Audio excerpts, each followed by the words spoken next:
Well, good afternoon, everybody. It's lovely to see everyone here for our Foundation Treasury training. For those who are online, I believe it's Lord Howe Island who's online this afternoon. Welcome to the program as well. And look forward to being able to do some sharing. We're in the process of just doing a bit of a revamp of how we do some of our training. And we have had a lady by the name of Sarah Busakarini, who is one of our church members, who has some significant skill sets in marketing and communications. And as an accountant, it's always nice to have someone else to do that, because I'm a bit more of a dot point girl. And so it's lovely to be able to look at launching a new program. And obviously today is the first part of 3, so we're breaking our program into 3. We're calling it Project Anchor, and the reason why we call it Project Anchor is because of the strong biblical symbolism that is there. So in Scripture, an anchor is often used as a metaphor for stability, for hope, and for steadfast faith in God. And so this Project Anchor is something that, although it is somewhat in relation to the financial stewardship component of our church and the operations that each one of you fill in relation to the treasury role, at the end of it and at the heart of what we do, it's all about what we do for mission and ministry. And whether it be that it is your roles or whether it's mine as the Chief Financial Officer of Greater Sydney Conference, it is something that we need to keep first and foremost in our mind. And so the most direct reference that we have in relation to Project Anchor is in Hebrews 6 verse 19, which says, We have this hope as an anchor for the soul, firm and secure. And this verse emphasizes the fact that we have hope in Christ, and Christ provides that security and the steadfastness amidst uncertainty. Anchors then keep driving the ship from drifting as well.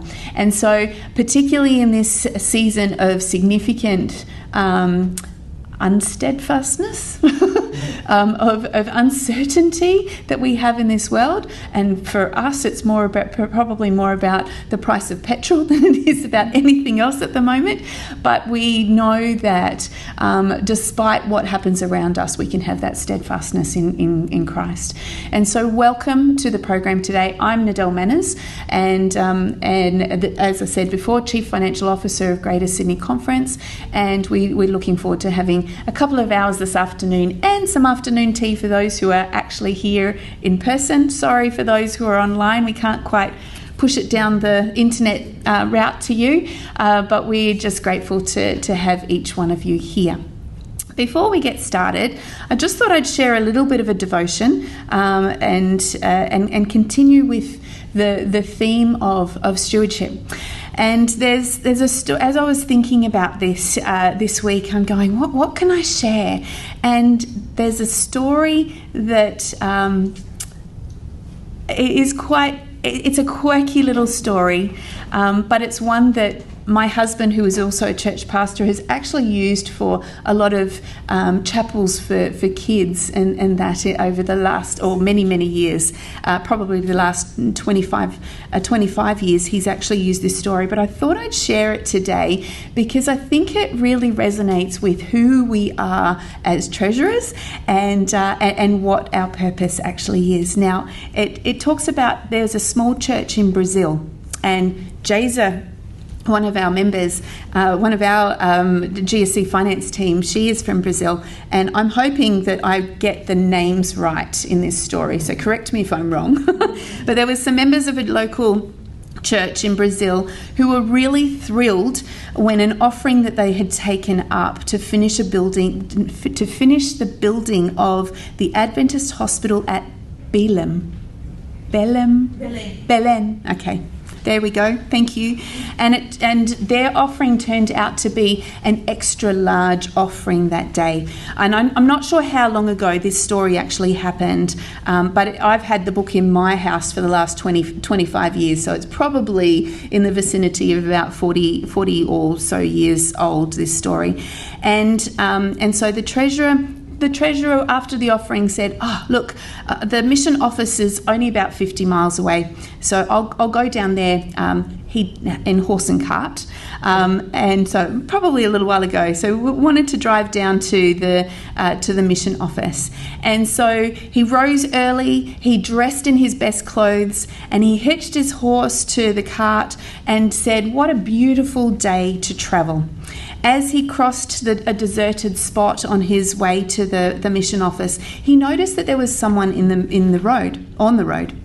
He thought it might be one of his friends, and so he slowed and to ask them if they wanted a lift. But it wasn't a friend; it was a stranger. And so he said, "Look, I'm going this way. Do you want a lift?" And the stranger said, yes, I'd be happy for a lift. And so they started chatting, and the stranger said to this treasurer, so who are you? And he said, I'm the treasurer of a little church, and we've just collected up a really good offering to take to the mission office to help with to fund the building of a new hospital. And the stranger said, so how much did you actually collect? And the treasurer proudly answered, I have here tithes and offerings of 5,000 cruzeros. Yeah, whatever. Thank you, Jasa. And at the time, that was around $250. And so from the bulging pocket of the stranger's pocket, he pulled out a revolver and said, well, I'm just going to save you a trip to your mission office. Just pretend that I am the mission treasurer. And the church treasurer, fearing for his life, did give the thief all the money, the money bag. And the thief looked over to him and said, well, you're quite well dressed. My clothes are old and shabby. Let's trade clothes. And so the robber was now dressed in the church treasurer's clothes, and he took off down the road. The church treasurer, standing there in a bit of a sweat, and I think I would be as well at the time, looked down at his filthy clothes that he was now wearing, and he's like, what do I do? Do I continue on to the mission office and tell them what happened, or do I just go back home? And so he didn't have his money with him as well, and so he paused to pray. And when he stepped back into his cart, he felt something in his pocket, in the ragtag clothes that he was actually wearing now. And he reached in and discovered the money bag of the offering that had actually been collected, and that he was taking to the mission office. The thief had forgotten to take that money bag out when he left. And then he felt in his other pocket, and there was another equivalent to $300 US in the other pocket as well. That had obviously and evidently been stolen from someone else. And so when he neared town, he chose a roundabout way to go to the mission office and decided to stop at a shop and just get some new clothes in the process. And so then when he went to the mission office and told them his story and handed over the tithes and offerings that they had collected at church, he then also informed them of the $300 that that he'd been gifted, in inverted commas, and he then paid tithe on the $300 that he had. He gave an additional $100 to the hospital fund. He'd bought himself some brand new clothes, and he had $40 left as well that he could use. And so I was thinking about this story, and yes, we can go, God provides in amazing ways. I'm hoping that I would never have to be involved in a situation like that. But God does provide in amazing ways, and despite the challenges that we might face, it is definitely worth looking back and seeing how God provides. And so there's just a number of points that I want to share today in relation to this. Stewardship begins with generosity. I'm not sure that Thief was very generous, but he did end up being quite generous at the end. And God delights in our willingness and our faithfulness. And often stewardship can become a bit of a test for us. The treasurer set out with pride and gratitude of what had been collected at their church, only to be confronted by a stranger who wasn't a friend, but very much a foe. And in a moment, the excitement of service for him turned into fear, loss, and probably humiliation as well. Stewardship is often a test not in abundance, but in difficulty. Faithfulness isn't proven when the journey is smooth. It's proven often when we're robbed of, whether it be finances, of confidence, of comfort, and sometimes we are left standing in shabby clothes and still have to make a choice. God also provides in some pretty significant and amazing ways. And in the silence of the church treasurer's prayer, as he climbs back into his cart and found not only the money bag but also the extra that the thief had gifted to him, he had been inexplicably provided for as well. God doesn't prevent hardship, and sometimes the work that you each do as a church treasurer, or whether it be from a pastoral perspective, sometimes that also can be quite challenging as well. But God never abandons faithful stewards. Sometimes his provisions show up in places where loss has also occurred. There's also the fourth point I want to make is faithfulness comes in as little as much as it does in the much that we have. The treasurer could have reasoned, this isn't my money, I've suffered enough, I don't deserve this, I'm turning around and going home. But a true steward understands that character isn't measured by what we also keep, but by what we return to God. And God then the man then delivered the offering faithfully. He paid the tithe on the expected offering. He also gave extra and still went home with new clothes and God's peace. Faithfulness always leaves us richer and spiritually, but not always financially. And that sometimes happens within our churches as well. And so the lesson for us today is stewardship isn't merely about money. It's about integrity when no one is watching. It's about faithfulness when plans seem to fall apart. It's about trust when loss surprises us. It's about generosity even when we are wounded. And when we put everything, our resources, our time, our choices into God's hand, He puts unexpected blessings into ours as well. And so I just sort of thought I'd share that somewhat lighthearted. I wouldn't want to have been in that situation at all, but I'm sure that you can picture in your head what it would have been like if it was you in that process as well. And so as we walk the journey of this afternoon and a bit more of the training, I just also want you to be reminded of the fact that stewardship, your role is treasurer and pastor for those who are pastors here. But stewardship is something that far surpasses the actual role that you do, and is something that becomes part of who we are as a people of faith. And so as we go through this afternoon, I just want you to be reminded of the fact that, and we will be dealing with some components of just the operations component of the treasury task, but I really want us to make sure that we keep in context the focus on the stewardship side of things. Stewardship isn't just only money. There's a whole lot more to it than that, and we'll get into that a little bit more. And so let us just start our day or the afternoon with prayer. Lord, make us faithful stewards in every season that we have. Please help us to trust you in the abundance, but also at times when there is nothing left as well.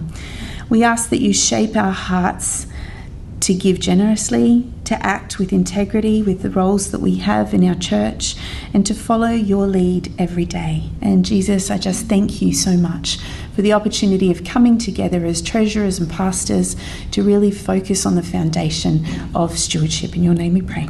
Amen. Amen. I also bring greetings from Albin, Pastor Albin and Pastor Kenneth. They are unable to be with us today just due to the fact that there's a number of programs that are happening across our conference today, and there is a big focus on youth in action, particularly today. And so for that, my apologies that they're not here, but I'm grateful that they are also being able to connect with our youth, and that is an element that we will discuss a little bit later, but that is also the heart of today's church, not necessarily tomorrow. So I'm grateful that they are able to be there, and probably have a little bit of FOMO myself, because our youth are an amazing bunch of people. Okay, I just want to introduce our team, and so that if you haven't met our finance team, I will get them to stand up so that you know who they are. And so today we've got David here. So David Billing attends New Hope Church, but is our new senior accountant for Greater Sydney Conference as of February. So David, we are so grateful to have you as part of our team. We have Jaza here as well, who is, many of you will be have emailed her. Can I get you to all say Jaza? Okay. So Jaza is she heads up our tithes and offerings support and local church support, and so we're so grateful for her involvement in that space as well. And I'm sure that many of you have actually emailed her or rung her, but potentially haven't actually seen her face. So we're grateful to have you here as well. And Marku is standing up in the corner. He was the one who's potentially let you through the gate today. We thank you. And Marku is one of our accountants, working closely with Jaza and David as well. Yes. Fantastic, thank you. And Hunty is here doing all of our live stream, and for those of you who are going to camp, you'll also have he'll be part of our team at camp as well. So there's the list of churches on the screen that we were working with. So there we go. There's Albin and Kenneth and myself. But we've also, just for those of you who need to know, we've got Penny Rasmussen, who is the executive assistant for Albin. We've got Karen Valen, who has just joined our team as of a couple of weeks ago, and she's Kenneth's executive assistant. And then Rosie, it says Rosie Fairfax, but her name is actually Rosanna Higgins, and so she has come back from maternity leave and has joined our team again as well. In relation to our finance team, I'm going to have to stand this way a little bit so that I can actually see. We will send the slides out to you a little bit later, but there is a list of all the people that are part of our team. This has just come straight off our website, so if you would like to see who's who in Greater Sydney Conference Finance, then you can head to that space as well. We will also provide a PDF of this presentation at the end. So key treasury contacts. We have ACAS, which is the Adventist Church accounting system for local churches, and tithes and offerings, K-Church accounts, which is the current accounts for anything that the conference charges through to the local church. Jaza and Marku are the ones who you contact in that space.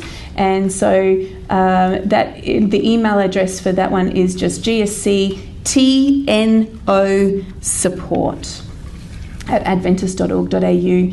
GST, any information you want about local church loans or building grants, that can actually go to GSU Finance as well. And any admin-related one goes to GSC Finance. So we will provide these details for you at the end as well. The importance of open communication. Open communication is really, really important. And so what we are working towards is ensuring that we have as much open communication from a conference perspective as we do the other way from a local church perspective. It helps strengthen stewardship and mission impact. It helps build a partnership mindset, provides treasury skills and confidence, and that is the role of partly of what we're doing today, but what we're doing as we roll out a new professional development or an education program as well. We are looking at ensuring that it helps facilitate a smooth use of technology. The more that we are reliant on the internet and accounting systems online, the more we need to be able to help support you in that space. We also want to ensure that by having some open communication, we are supporting the timeliness of the reporting that is required, particularly in the Treasury tithes and offering space. It also helps us to understand your needs in relation to compliance and accuracy. And if we can help you to build capacity in that space, that is excellent. If there are ways if there's questions that you can ask, need to ask us, we'd like to be able to provide that support as best as possible. Communication helps provide early detection for issues, and we'll deal with some of the issues that have cropped up, particularly in the 3 and a bit years that I've been CFO here at Greater Sydney Conference. It helps provide also support during local church leadership transitions. If we as a conference know that there is some local church leadership transitions, particularly in the Treasury space, we can help hopefully provide a little more guidance and some additional support in that space as well. The importance of handover. And when question for you, hands up for those who have been a church treasurer for at least 1 year.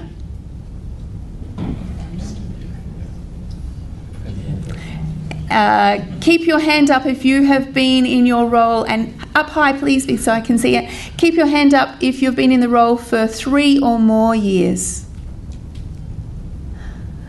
5 years? That includes treasury assistant. In Treasury.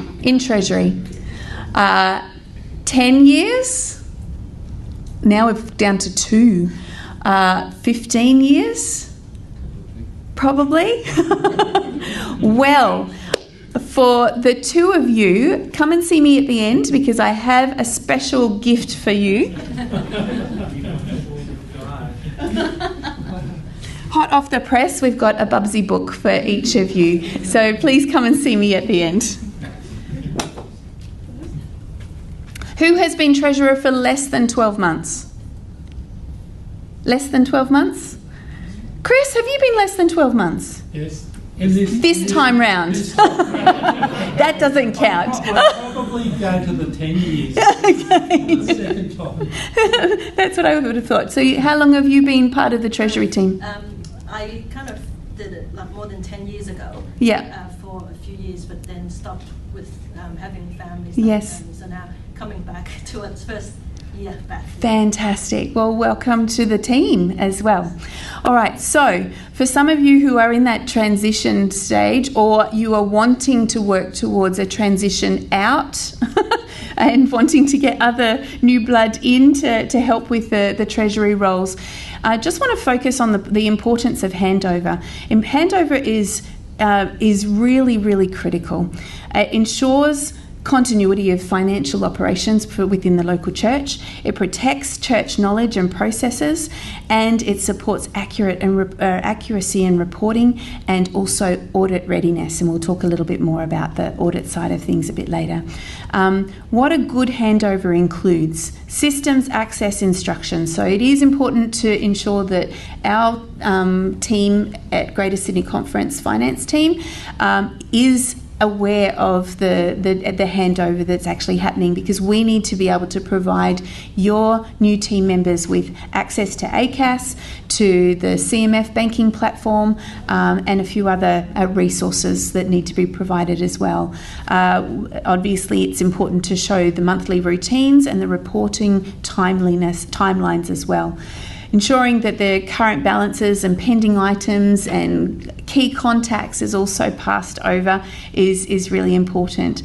Password transition step is really, really important.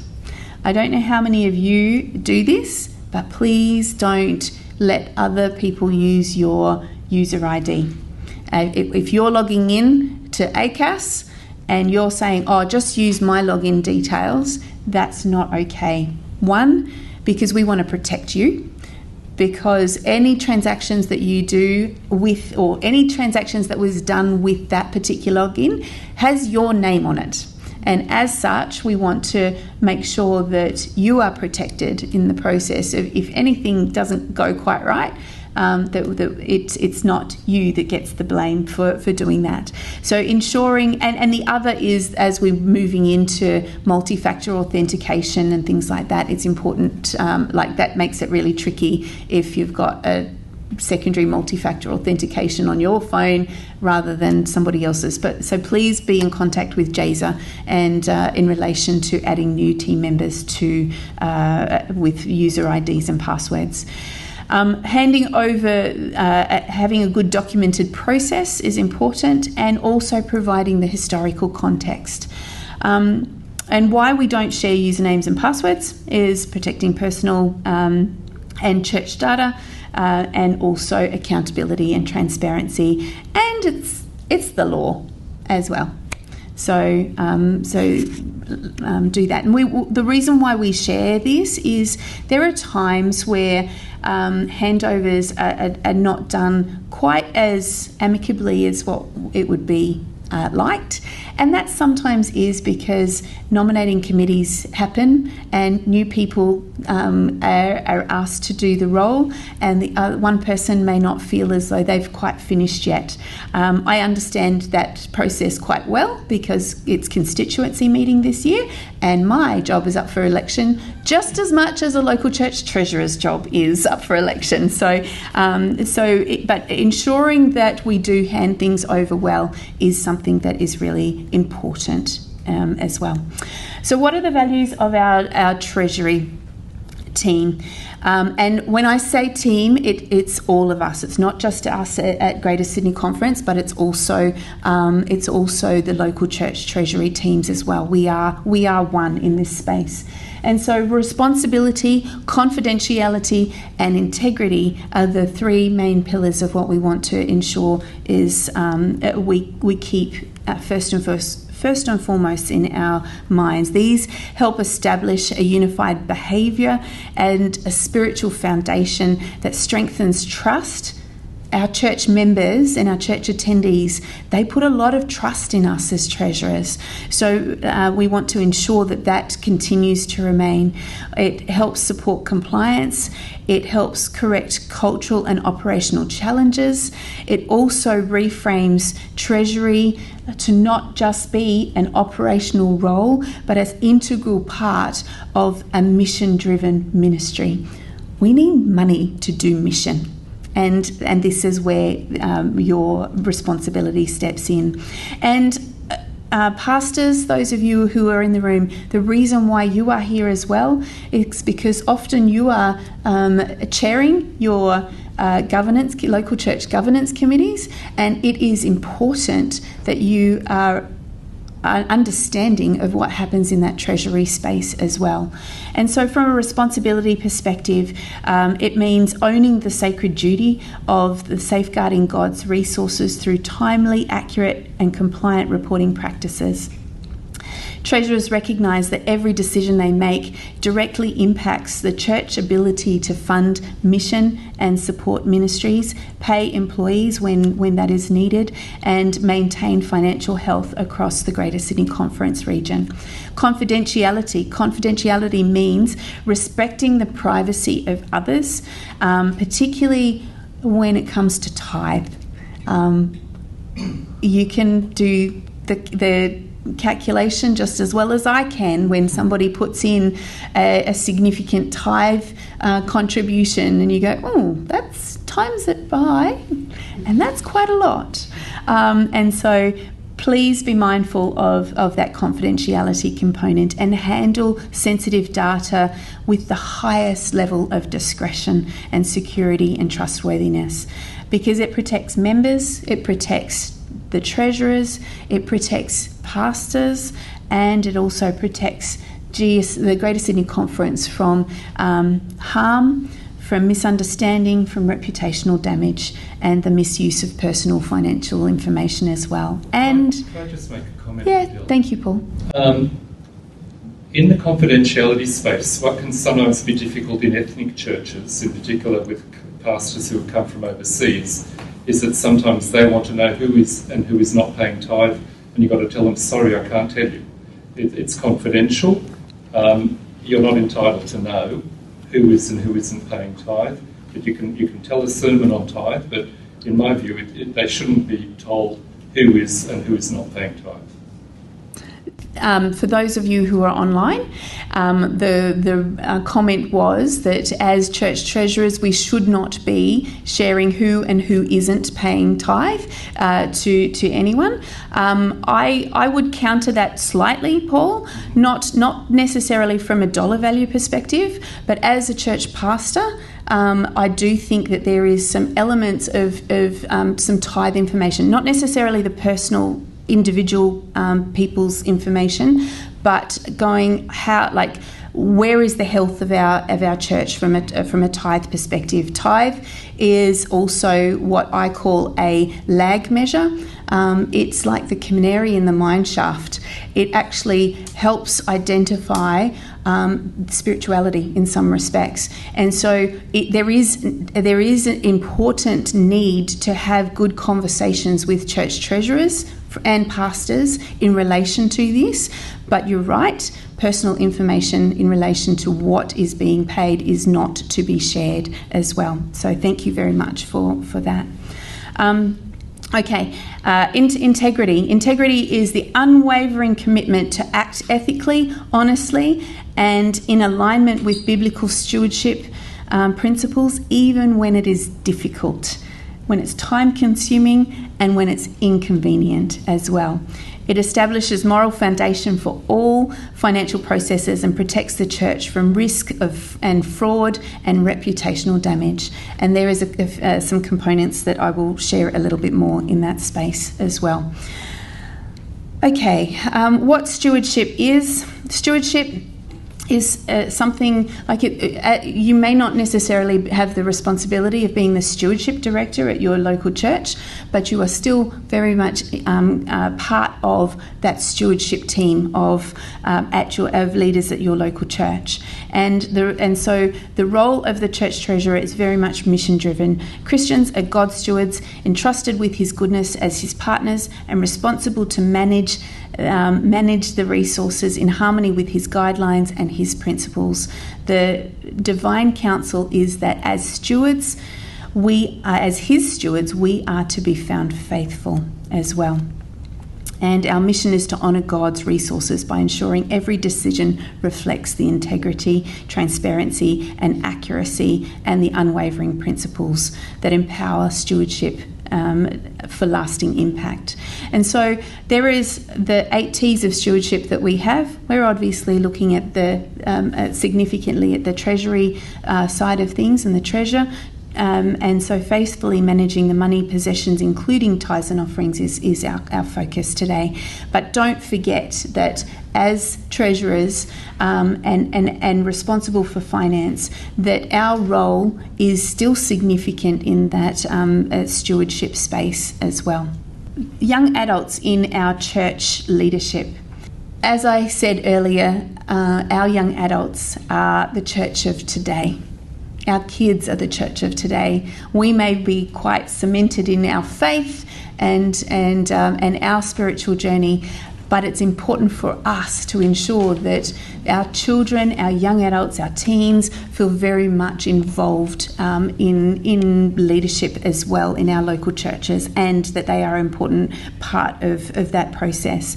And so, as I know some of you have been in these roles for a significant amount of time, if you haven't got a young person involved in your finance ministry, and I know some churches may not have the luxury of having a whole lot of people in their churches, but if there is a way of connecting our young people in, even if it is counting the offering on a Sabbath, or helping to enter some of the transactions into ACAS, getting them involved is a really important thing, because they also feel like they belong and that they are a contributing part or member of your church.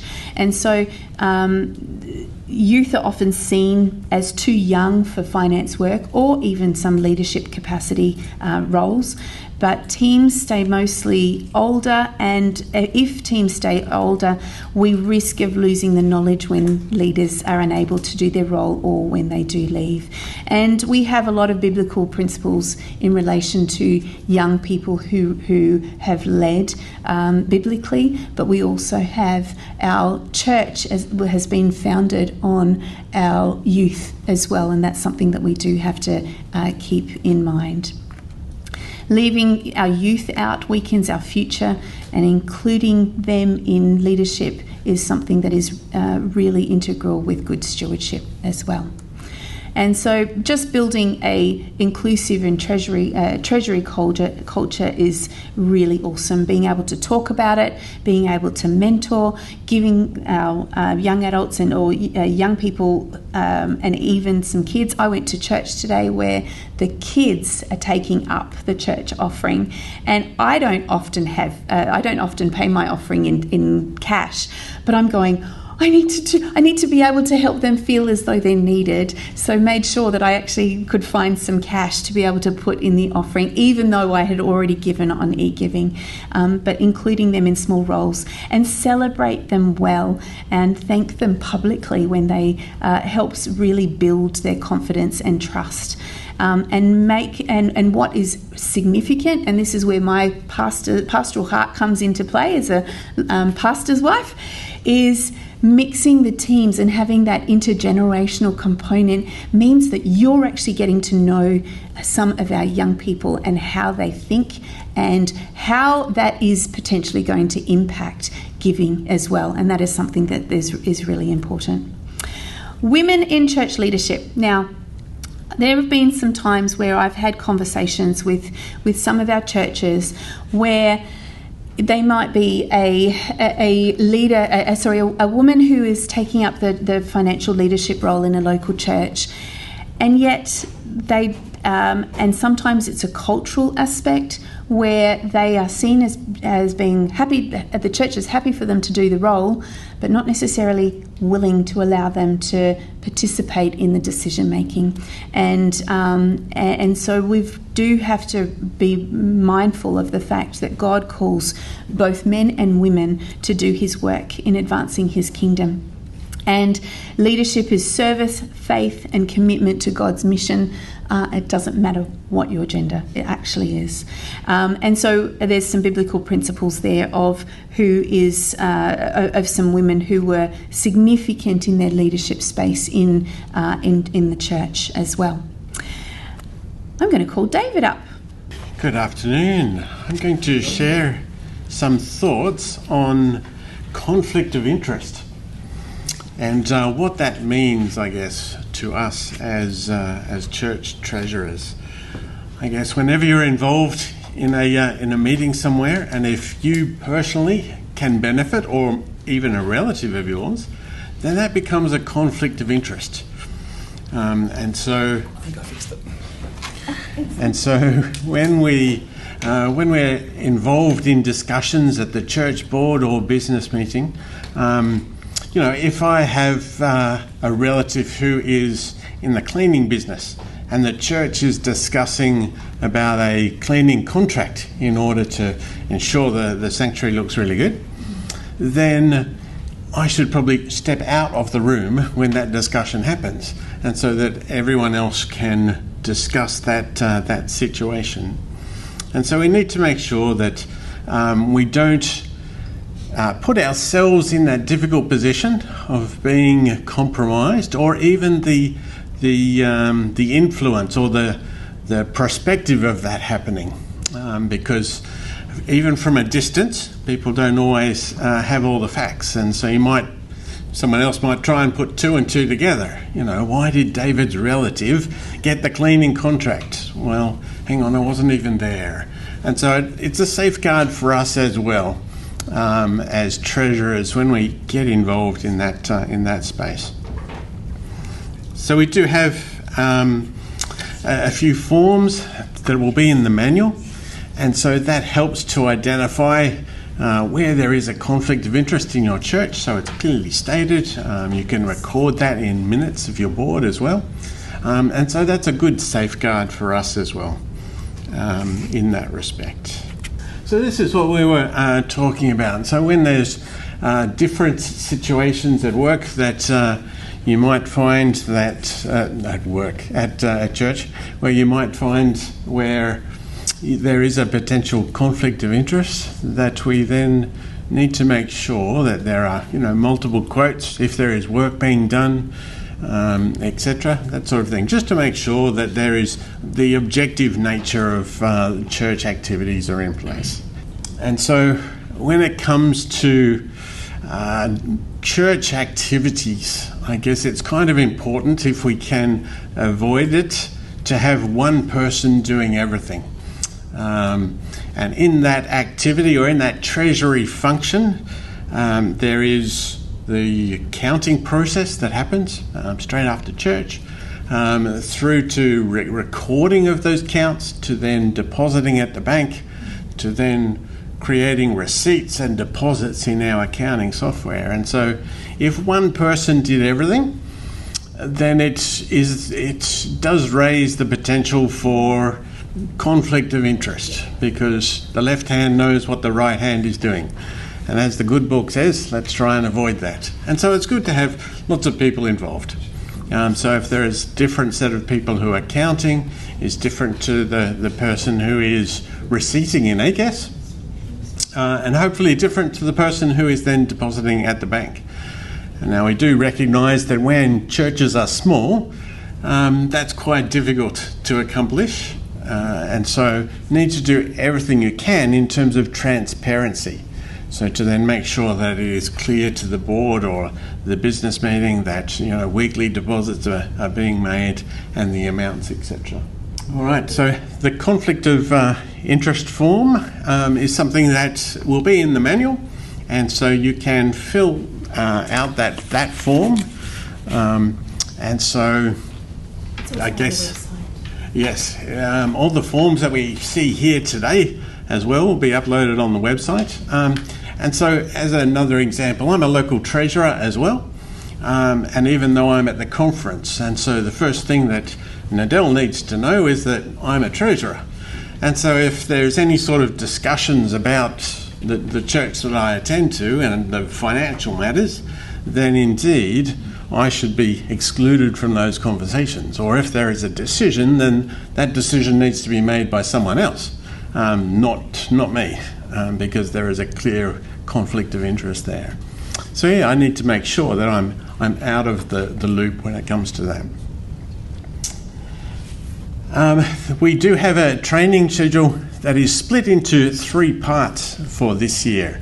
So we're doing the foundational structure today, Then there will be an intermediate session whereby we focus on the technical aspects of ACAS. And so that's where we do get into the use of receipts and deposits and how to track and pay expenses, all that sort of thing. And so the treasurers will then focus on the nuts and bolts of ACAS.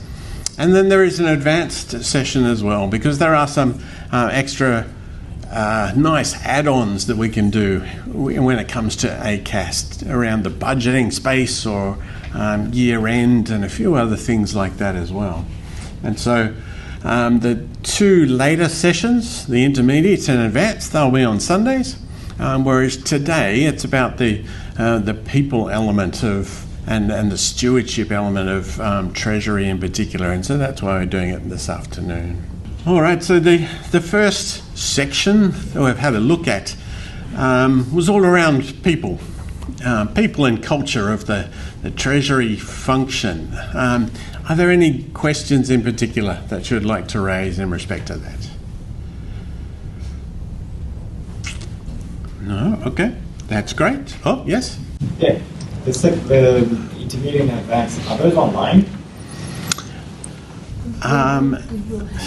They'll probably be recorded, so yes, afterwards there will be a recording online. It's probably advisable, if you can, to be here on the day and even bring a laptop maybe to even log in. I think the hands-on element of ACAS just means I think you'll get more learnings if it's face-to-face as opposed to online. Yeah.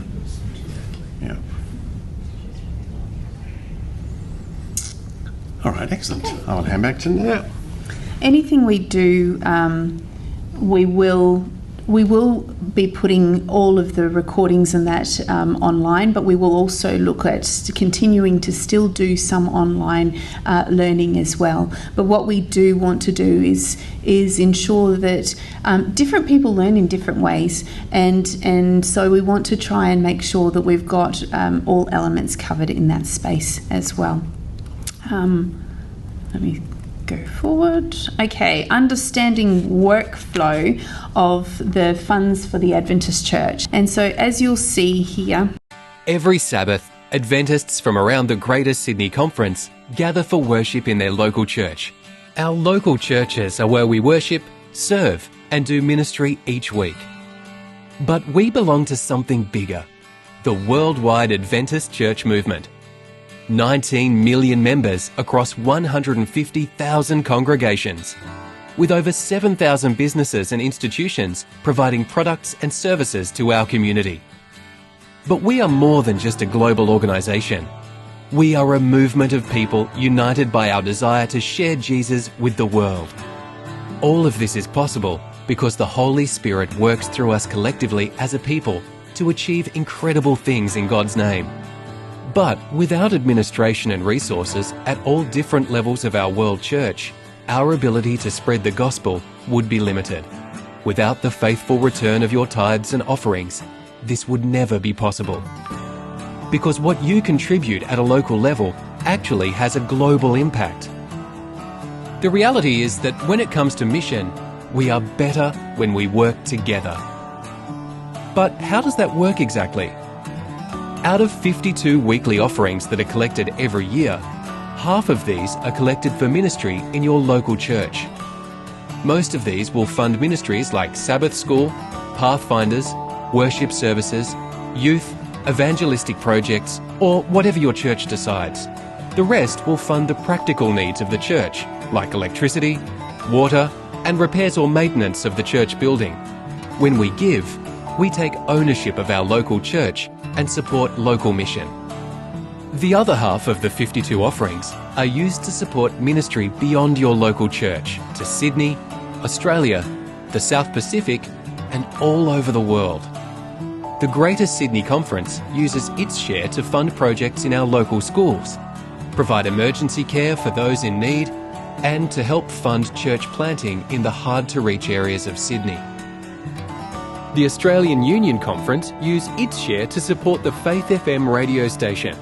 ADRA Australia and evangelistic work in other countries that have under-resourced mission offices. The South Pacific Division uses its share to fund health projects, the Record, media evangelism projects, and educational institutions like Pacific Adventist University and Avondale. The General Conference used its share to fund Adventist World Radio and global mission projects that help to bring the gospel into unentered territories. This means we can contribute to what's happening in other parts of Sydney, other parts of Australia, other parts of the South Pacific, and the worldwide mission of the church without ever leaving our pew. Through the combined offerings of local churches all over the world, we are able to have a much bigger impact than if each church was to work individually. When everyone contributes and we share our resources together, we can do great things for God. Because when it comes to mission, we really are better together. Okay, and so just so that you are aware as a local church treasurer and pastor, we do have our tithe is actually split into 80% or around 80%. It's actually 79.3% at the moment that gets the of tithe that actually stays within Greater Sydney Conference. Then there's a portion that goes to the Australian Union Conference, and that's about 8%. And then some goes to the division as well as the General Conference for various elements of ministry in that space. And so majority of our local church, of the tithe that stays here in this conference is actually paid towards the salaries and wages of our pastors, but also to provide ministry resources. And that also includes not only our field, but our departmental aspect of ministry as well as the resources that are provided back to the local church too. So the spiritual role of a treasurer. We are, as a local church treasurer and also Greater Sydney Conference treasurer, we are the stewards of God's resources. We manage the church funds faithfully as sacred assets entrusted for mission. Every time I think of myself as a holder of funds for church, I think of Jesus and him allowing Judas to be in charge of the money.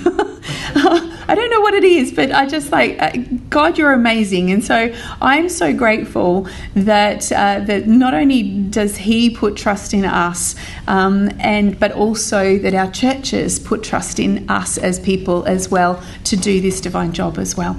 We are to be partners in the gospel. We are to support ministry by ensuring finances enable outreach, discipleship, and church operations. Now, I don't know about you, but I have a nickname. And I have heard many pastors, none of the pastors in this room have ever called me this, that's okay. CF No. We have to be careful that we don't just say no all the time.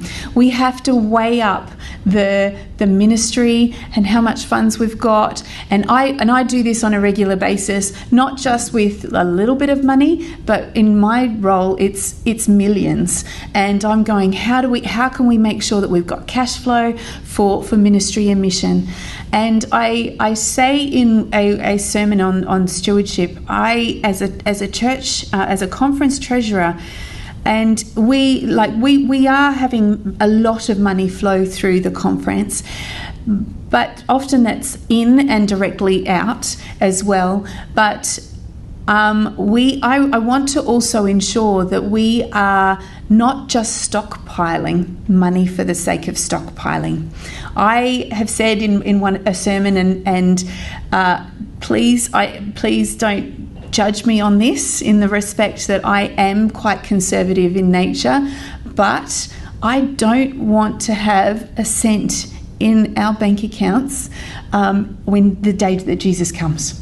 Because if there is, but I also want to also be really responsible and have enough, like the parable of the 10 virgins, and in relation to having the resources there that they need when they need it as well. And so it is a balancing act that we have, but we are a partner in mission with the rest of the church leaders.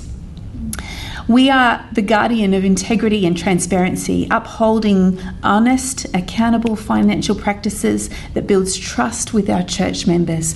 You break that trust with your church members and you have broken something sacred, and it's really hard to get it back, and I will share a little story in a little while.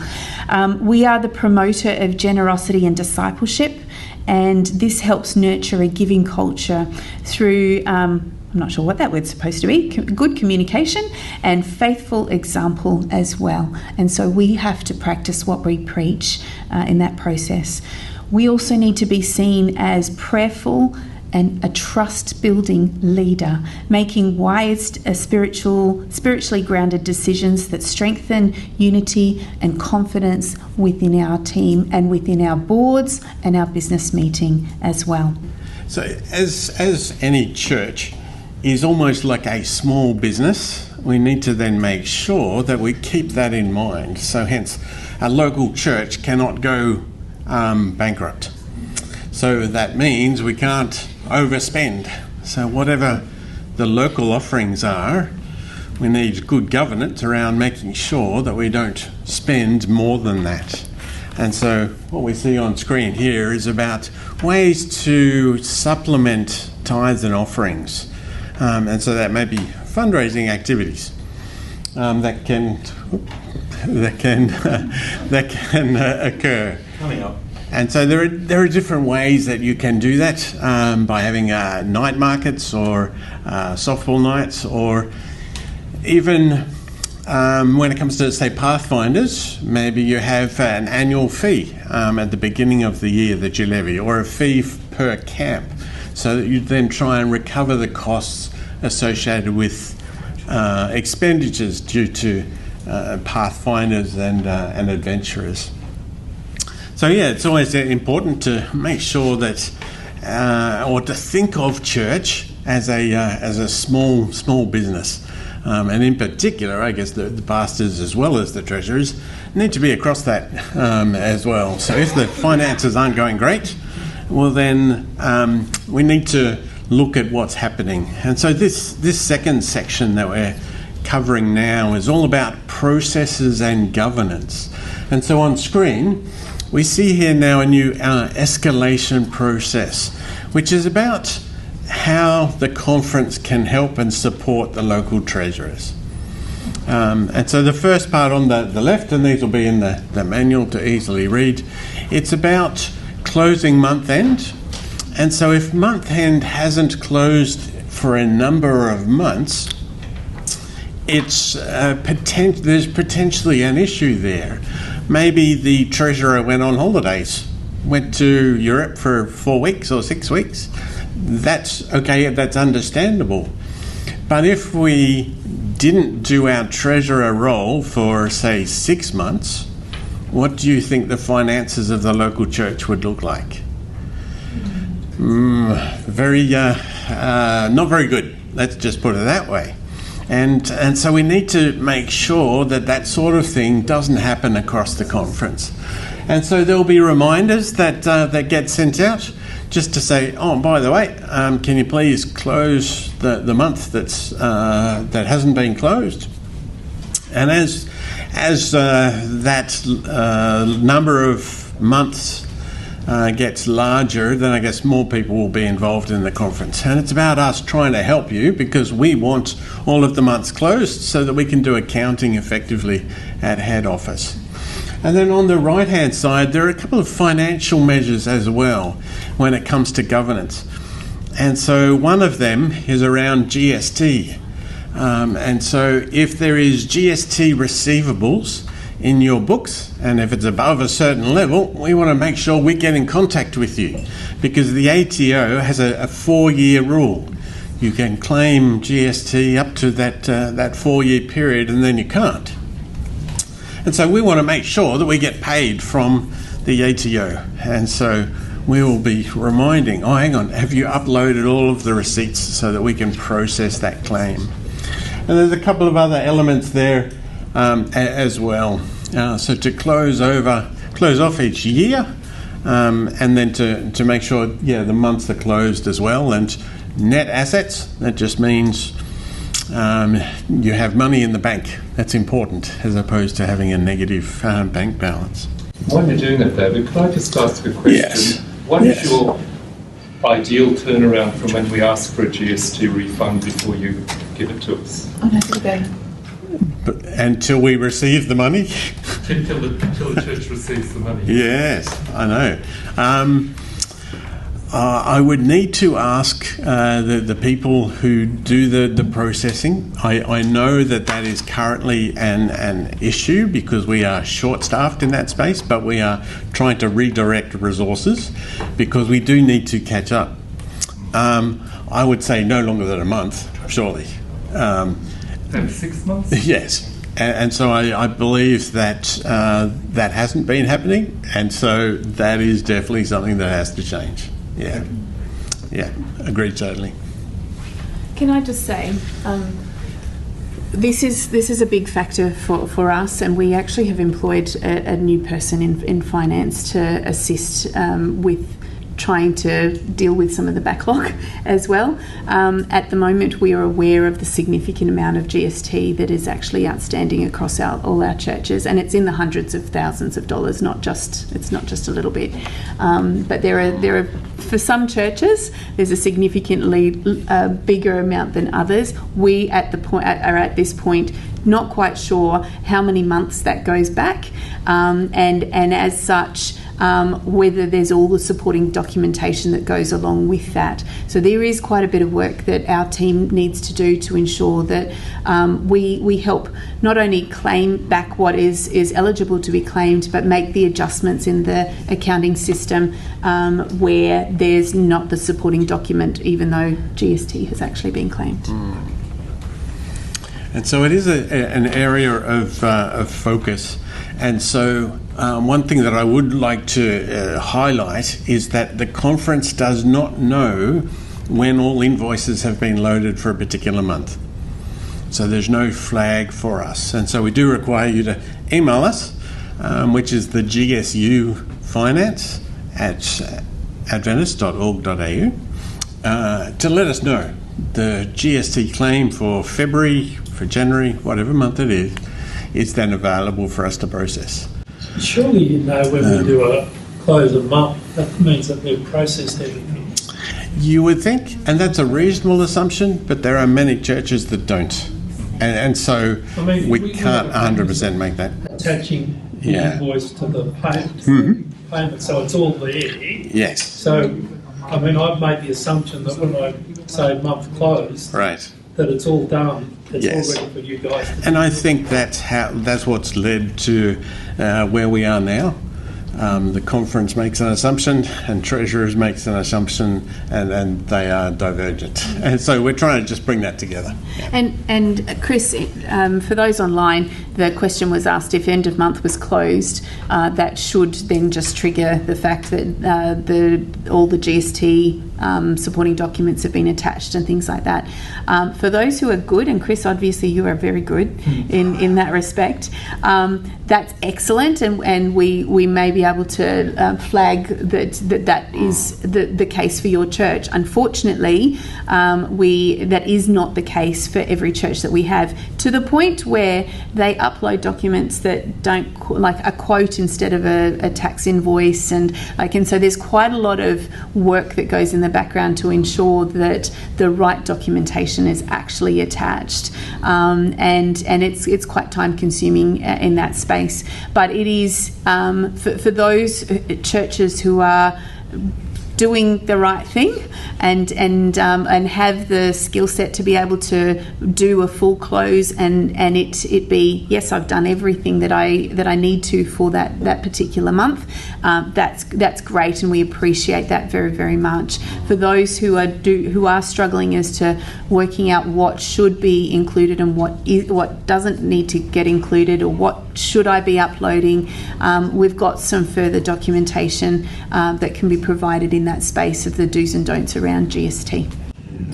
But does the treasurer need to claim the GST every month close, or maybe a few months? That's right, because sometimes in 1 month there may not be a GST.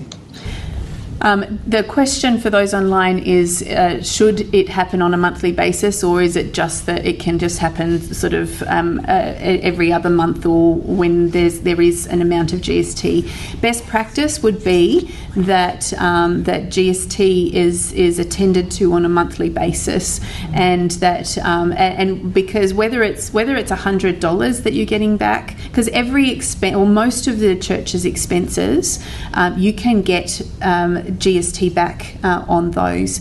Obviously, tithes and offerings does not incur GST, and so most of your expenses have GST attachments somehow, and so whether it's $100 or whether it's $50 or whether it's $2,000, if you're doing a renovation as well, there's significant GST component in there. It is just best practice to ensure that we do it on a monthly basis. Even K-Church as well. Please attach the K-Church.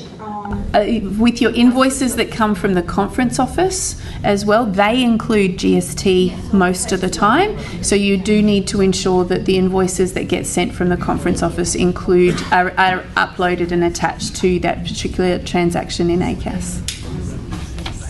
So each year, I guess we would like to audit the financials of every church. Unfortunately, so the manual, the policy, suggests that we do that. We don't have the resources, but we would like to get to each church every couple of years. So why do we do an audit? It is to make sure that we safeguard the financials of each church as well as the conference. And so we need to make sure that all the I's are dotted and the T's crossed, to then make sure that each church is also then at a local level receiving the financial reports that they can then make good decisions upon. And so this is about us working together to make sure that during that audit process that there are good processes that are being followed in particular. Because when a process is being followed and there are segregation of duties, then the end result pretty much takes care of itself. It's going to be a good outcome. It's only when things break down that there could be issues. And so audit is about just making sure that the regular routine and processes are followed. And so audits are, or should be, are pretty much non-issue. And so we will get into it, but the more that you can upload into ACAS means that there is then less requirements to provide information from an audit perspective. So there will be, yes, sufficient time in order to notify you of requirements, and then there will be a list of documents that audit will require from you. But if they are scanned and uploaded into ACAS, then that makes life a lot easier. So that's the tip of the day. So when you do a count sheet, if that is scanned and uploaded against the deposit, well, you don't have to provide it. It's already there. If you scan the bank deposit slip, which has the stamp on it from the bank, well, we don't need to provide deposit books because it's already there. And even a special one, which is probably listed there somewhere, to do with envelopes. If you scan your tithe envelopes, so ideally we should keep tithe envelopes for 3 years or until you are audited.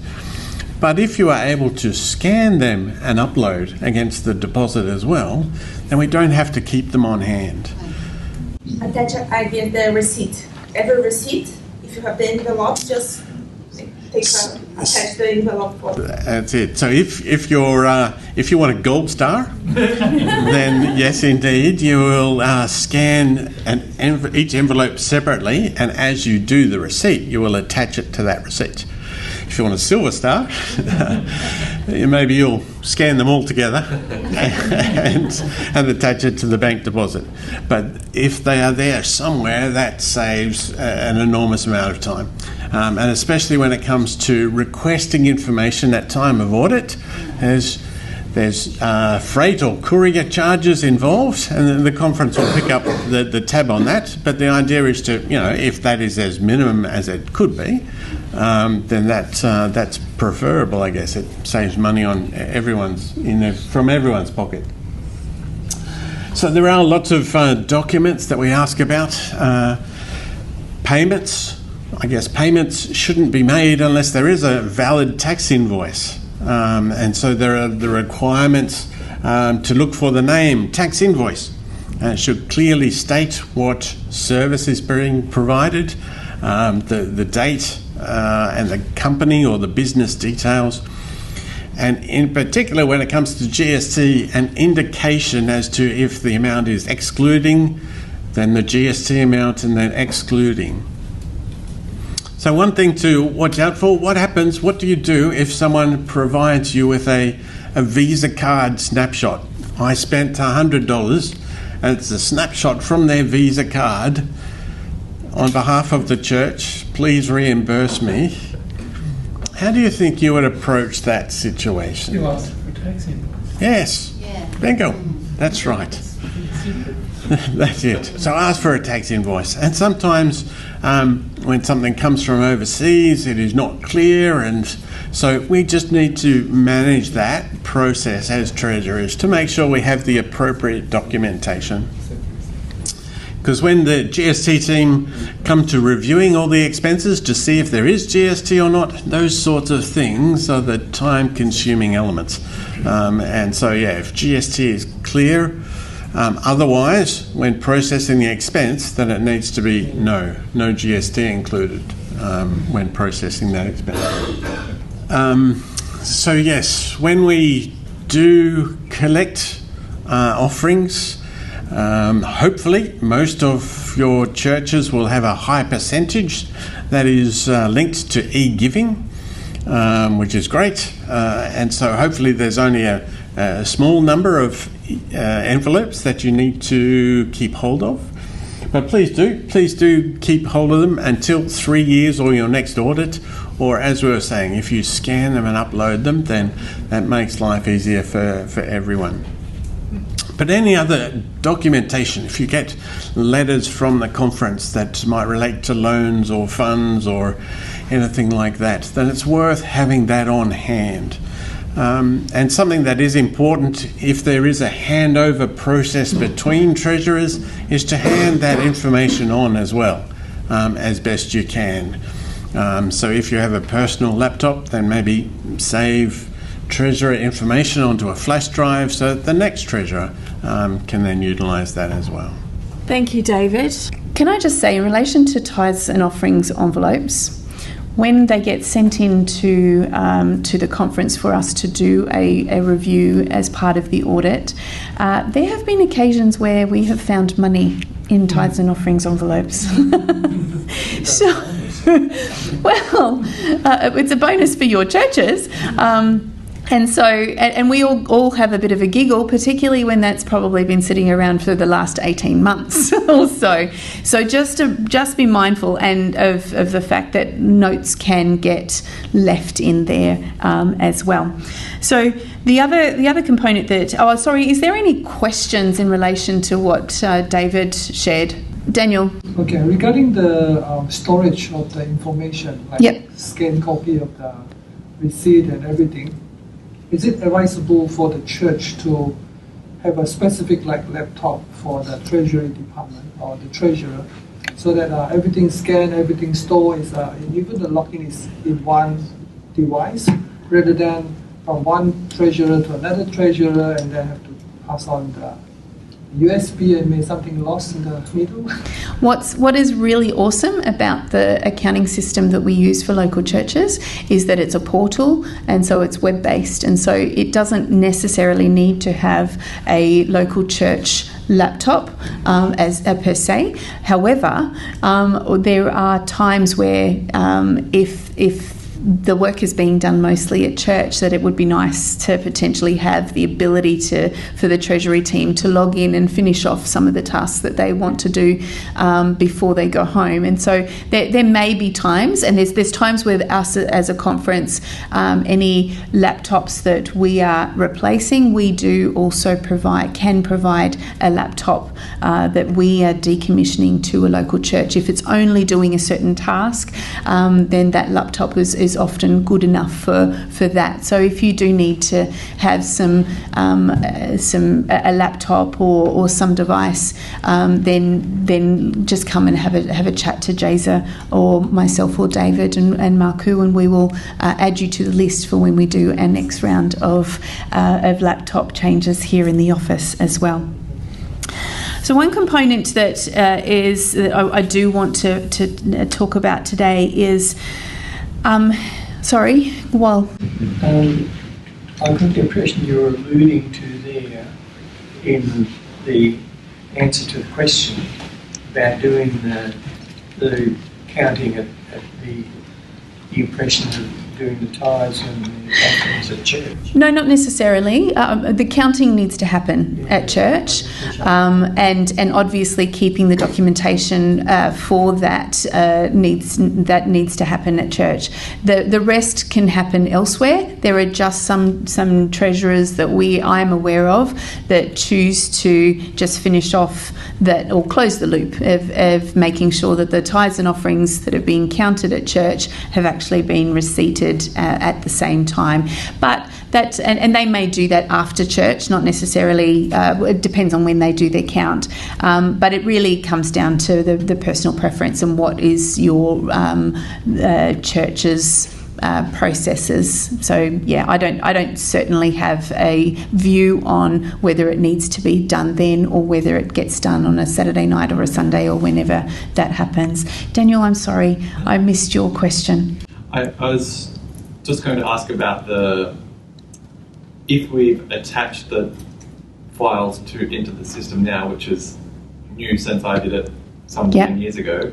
If we attach, we do not have to email in like scans of the receipts. That is a very good question. So for those online, the question is, if I've uploaded the supporting documents to the transaction in ACAS, do I need to keep the physical copies or do I need to email them as part of the GST report and things like that? The answer is no. We can get into the system and actually have a look at those transactions as well. So that saves you a job. But the emailing would be just to say, I'm finished, I'm ready. I'm finished my GST and everything's ready to go. Yeah. Just in relation to the GST side of things, I would like to influence some change because obviously it's not a system that we run. This ACAS system is a system that the nearly 500 churches across Australia uses, and also New Zealand use the same system, but New Zealand based as well. But what I'm wanting to do is, as part of the end of month process, is there a way that we can just have a bit of a checkbox that says, yes, I have attached all my transactions or the supporting documents to the transaction, something that means that you don't have to email, that just gives the fact that we've closed the end of month and we're done. We're working through on that, but it's more of an influence component that we do rather than I can't go in and just get the developer to change that at this stage. Any other comments or questions? All right, I'm going to deal with a topic that is hard and one that has actually taken me to my knees a lot in the last 3 years, and that is misappropriation of funds. Often it's in relation to the cash that's being counted and the tithes and offerings, the cash tithes and offerings that have been collected. But in the years that I have been church or conference treasurer, I have dealt with it at least 3 or 4 more times than I ever want to. One got to the point where it was a bigger than just a local church issue, but it actually had to go to court. And the amount of funds that was misappropriated, and local church is only one component of this, but holistically the amount of funds that was that we could 100% verify was misappropriated was nearly $400,000. And so whether it be a small amount or whether it be a large amount, I have had church treasurers who have said, I have taken money, and we've had to sit down and work through what that process is. We've had churches where it's taken about an hour and a half of, hey, where are the funds? And me negotiating with the person and angling to try and work out how the funds, or what has happened to the funds.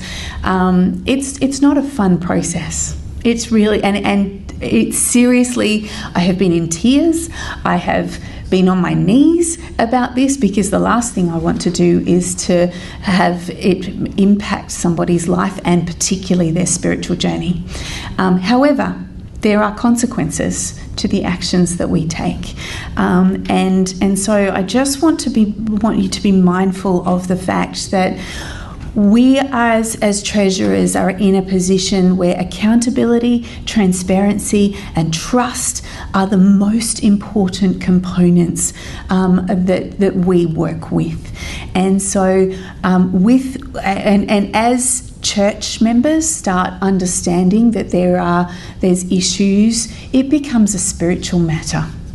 It's not necessarily about the money in the end, but it becomes a spiritual matter. I have had church members over one particular incident who've come to me and said, Nadell, I haven't paid my tithe for X number of months because I'm fearful that it will actually be taken again, like with what's happened with the previous money. And I've said, use e-giving.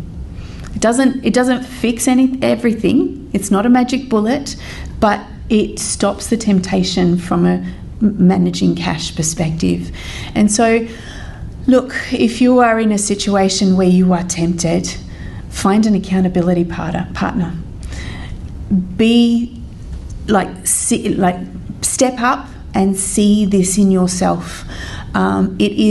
It's hard to acknowledge. I understand, and sometimes it's like, oh, look, I know I've got $1,000 worth of offering that's there, and I just need some cash to pay for something for my kids' school outing or whatever the case may be. Just don't even go there. Just don't. If you can't afford to do it personally with your cash, with your personal finances, don't touch the church's finances as well, because it becomes a spiritual matter that, as it gets dealt with the church, it's something that takes our eyes off mission. And so, I guess I won't go into all the details, but we know how to find stuff. And our audits happen not necessarily from a big brother perspective, but they happen to help protect you as well. They help protect the church and you as an individual, as a leader within the church. And as such, we want to, and we've got some ways that we just go, they've not deposited funds into their account for a number of months. Like, what's going on there? Or they're behind in their church treasurer's end of month process by X number of months, and there's some funny things that are happening. We can, there are ways that we can see. We want to help ensure that we help with it in an early stage rather than getting it to a later stage where it requires conversations with boards and sometimes business meetings and that. And I would prefer to also be able to ensure that we can sit down together and work through what, if it was a situation like that, I'd prefer to sit down and work through it in a much smaller group than having it have to go to a business meeting as well. So just be mindful of that. Any comments or questions in relation to the what we've shared so far. I know that was a very sombre component, hopefully one that kept you awake, Chris. Marku, it's over to you, my friend. I would just... Daniel. Are there any churches that you're aware of that have stopped cash offerings? I know we had that sort of in COVID times, but we weren't meeting as well. But the e-giving is great, and for our church, which is Chatswood, there's a lot are on e-giving, and sometimes it seems quite pointless to bank $100 that's come in cash on the day. But I know that's still an opportunity for people to give as well, but just wondering from your... Okay, so the question for those online was, are there churches who have stopped the cash component altogether? And the answer is there are some. There's not a lot. The biggest thing that we are challenged with, and this is something that I've even gone to the youth department, the children's ministries department, is how do we practice what we preach when everything is just something we do online? How do we teach our children that tithing and tithes and offerings is important? And how do we, like our teenagers and that, we do have to, I still think it's a really important component. Giving from a tithes and offerings perspective is part of worship. And one thing that I struggle with, and I go to a lot of churches, is when it's like the local church offering is what we're collecting today, and it's to keep the lights on. That's not worship. We need to be intentional about how we share what we're doing. Yes, it does the offerings does help to keep the lights on. That is true.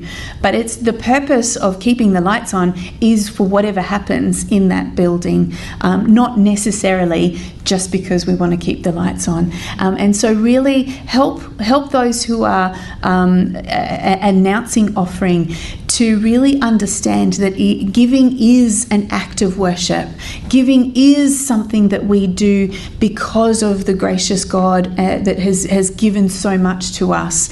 And so if I can implore to you, have a discussion with those who lead out in your worship services to say, hey, here's some ways that we can change some of the script, for want of a better word, to ensure that we are highlighting some of the ministry aspects there. I still think that while we still have cash in this country, I do think that it's important to have some way of collecting cash. Does it mean to say that we have to have the offering bags go down the aisles, or is it the fact that there's an offering box out at the foyer of the church? Different churches do it different ways, and there's no right or wrong in that respect. But I do still think it's really important to work out a way to help our kids understand the importance of giving. Does that help answer, Daniel? Chris? Nadine, there's a really good resource, I think it's on the conference website, offering booklet that actually you can use to announce the offerings. I mean, I use it, or use part of it. Yep. I have to announce the offerings, and it always has a spiritual component on it, even if it is your local budget. Yes, you're right, and that's our offering handbook that gets printed every year. We do have the resources online, particularly. The cost of printing those books is pretty significant, and so if you do want, there's the ability of downloading it as well if you want. I know that there have been times where I've gone to a local church and it's been sitting up with at the sound desk, so that whoever wants to come along can have a little look. Some of the components in there are quite generic in some respects, and so having a little bit of a think around being creative in announcing an offering. I remember one day I got all the kids up, and they had letters that said church. on it, and we were talking about the offering and talking about the fact that that there are two really important letters within church that is most significant. And I got the kids to turn the C and the H's around, and it says "you are." And so the most important component of our church is the people, not necessarily our bricks and mortar, but them understanding that that they are the church. They are the ones who are helping provide the resources for mission, and that then helps drive the opportunity for service as well. Thank you. Okay, Marku. Okay, I'm going to share a little bit about the K-Church account, statements, and as well its purposes, and the future that we have for K-Church account. A brief overview of K-Church. Basically, it is a term that we use at the conference level, and to associate your local church current account with a conference. And to simplify what's K-Church account all about to a person in the treasury team who comes from a non-accounting or finance background, that is what the formula that I have for us this afternoon. It is basically before we pass charges to local churches, okay, it is first received at the conference. So GSC as the recipient of those claims, invoices that is going directly to local churches, coming in from third parties, which is majorly from SDA denominational entities, such as from the division. It could be a charge to your local church coming from AUC. It could be an invoice from other conference outside of Greater Sydney Conference for your church. It will first received at the conference, and then at the conference we generate an invoice and we pass the charges to your local church if it is for your church. Okay, so at the conference level, we receive the claims, and as well, we generate invoice and we distribute, we pass those charges to your local church if it is belong to you. And some of those charges are ABC invoice, okay, and RMS insurance, and some charges will be coming in from other conferences or union office. Those basically will be received, distribute, and from your end, as a K-Church account, from a local church account, you also have a duty to do. First, once you receive a claim or invoice from us, you should first verify that it belong to your church, that it belong to you. And after confirming that it is yours, then you need to process. Okay, process that into record, and at the end of the day, you need to what? You need to make payment to settle off. Okay, that claim. We do not want to let that claim or invoices or charges coming to you to remain open for the whole period of time or for the whole year. We want that to be closed off. We want those charges to be paid, to be settled, so that we can have a balance in both sides of the formula. And currently, because of unpaid invoices and charges, now it's 86. Okay, 86 group or churches, they owe the conference that amount of receivables. Okay, it is 1.03 million. 1.03 million. It is from churches around our Greater Sydney Conference that own money to the conference. It is all the total of those claims and invoices that you guys are receiving on a period or on a monthly basis. So the plan for us today is moving forward that we don't want to make that AR receivables continue to increase. So the plan at the Greater Sydney Conference is that we will introduce an automated payment method. That may be authorised. Yes. No, it's not authorised. You can't automatically deduct anything without our authorisation. Yes, it's clear. So you can't. So that is a plan that is going. We are going to work together.